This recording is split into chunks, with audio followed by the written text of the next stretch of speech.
mianatra eo tongotrao.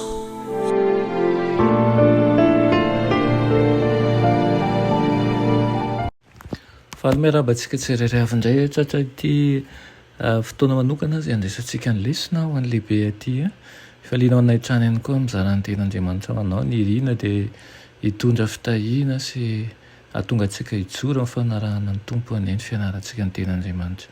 Alohan'ny derantsika ny amin'ny lesona ny io dia vavaksika. Ry Andriamanitra tsara an'izan-danitra atolotra anao ny dera ny laza ny atsa sy ny voninahitra.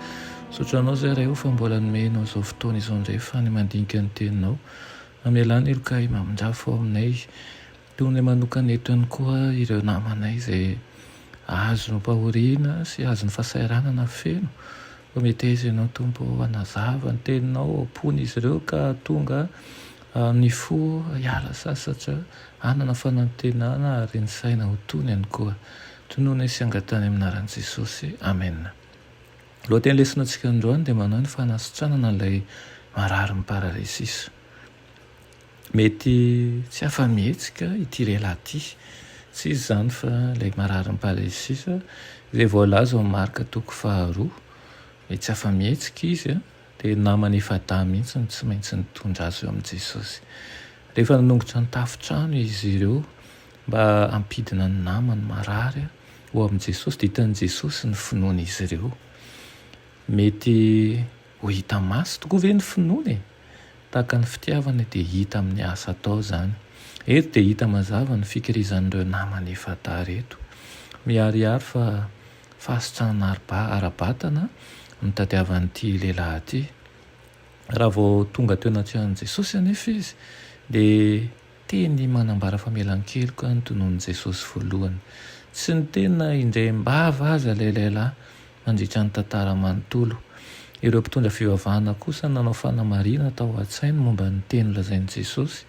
Fitenenan-dratsy an'Andriamanitra no nandraisan'izy ireo ny tenin'i Jesosy ary fakana ny fahefana izay an'Andriamanitra rery ihany.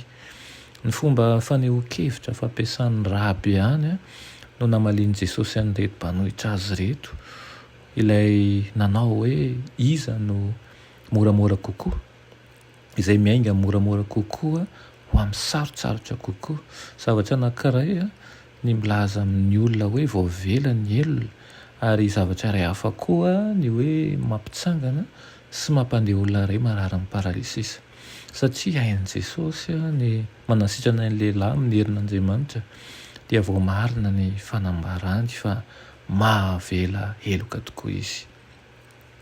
Adinon'ireto mpitarika fivavahana reto ny tena zava-manandanja marina tao amin'ny fotoana io dia ny manao ny marina sy ny tia famindram-po ary ny manaraka an'Andriamanitra amin'ny fanetretena. Seriny loatra izy ireo nanamarina ny fahafantarany n'Andriamanitra any ka jamba tsy nahita naisan'Andriamanitra ny seho tao ambanin'ny masina. Tsy misy milaza amin'ny lahatsoratra fa niova ny fisainan'izy ireo momba an'i Jesosy.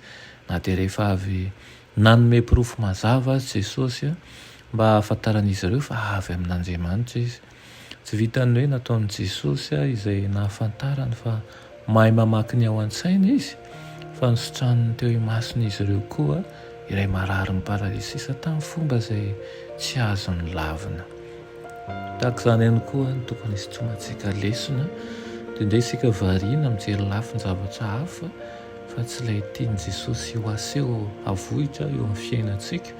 Aoka isika angataka ny fanahy masina mandrakariva mba hanana toe-potony, toe-tsaina mendrika ihany koa mba ahafahan'ny ten'Andriamanitra miasa ao an-tsaintsika sy ao am-pontsika mandrakariva. Amen. Ry tompo-tianay misaotra anao izay ny amin'izany teninao izany dia irinay tokoa mba ho lalipaka ao aminay ny teninao ka raha mandray ireny izahay dia anjahay azy amin'ny fitiavana, tsy hitady nitsikera zavatra tsy mety na amin'ny fomba fiheveranay amin'ny maha-olombelonanay fa handray ny zavatra rehetra mba hampitiavana eo ambany fanetretena eo aminao. Tonoina sy angatany aminaran'i Jesosy. Amen.